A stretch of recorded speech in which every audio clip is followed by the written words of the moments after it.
अगर हम लोग वीर्य का महत्व समझने लगे, ब्रह्मचर्य का, तो हमारा जीवन काफी संकटों से निवृत्त हो सकता है।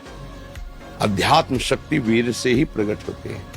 जब हम ब्रह्मचर्य से रहते हैं, भजन करते हैं, मान लो गृहस्थी में भगवान कश्यप जी 10,000 वर्ष तक ब्रह्मचर्य रहे।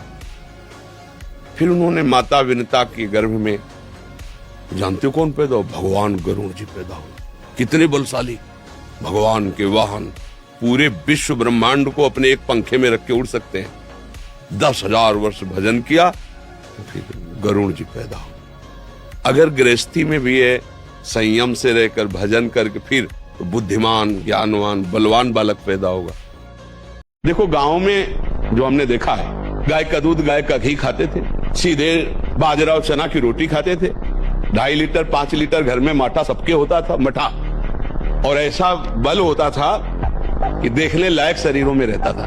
देखो ब्रह्मचर्य में एक अपार शक्ति, ब्रह्मचर्य का जो स्वरूप है वो महाबल संकल्प युक्त होता है। हमें लगता है अगर ब्रह्मचारी रहा जाए तो संकल्प से जो बल प्रकट होगा वो किसी को भी परास्त कर सकते हो। संकल्प का बहुत बड़ा बल होता है, और जो कामी पुरुष होता है, भोगी पुरुष होता है, संकल्पहीन होता है, उसके संकल्प में बल नहीं होता। मैदा और गरिष्ठ वस्तुएं, चाय और कॉफी ब्रह्मचारी के लिए निषेध है। हम नौजवान बच्चे हैं, चाय और कॉफी भैया काहे को? 60-50 की अवस्था है, शरीर थोड़ा रुग्ण जैसा, तो आप चाय आदि ले लीजिए। आपको चाय की क्या आवश्यकता है? आपका तो ब्रह्मचर्य खुद इतना पावरफुल, चाय और कॉफी तो विघ्न है आपके लिए।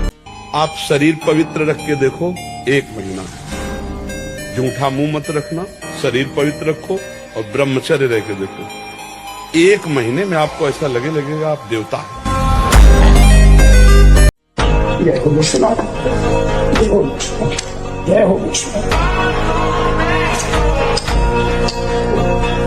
ओम गुरुप्त ज्ञान भक्ति द्वारा, ज्ञान भक्ति द्वारा सब प्रणाम।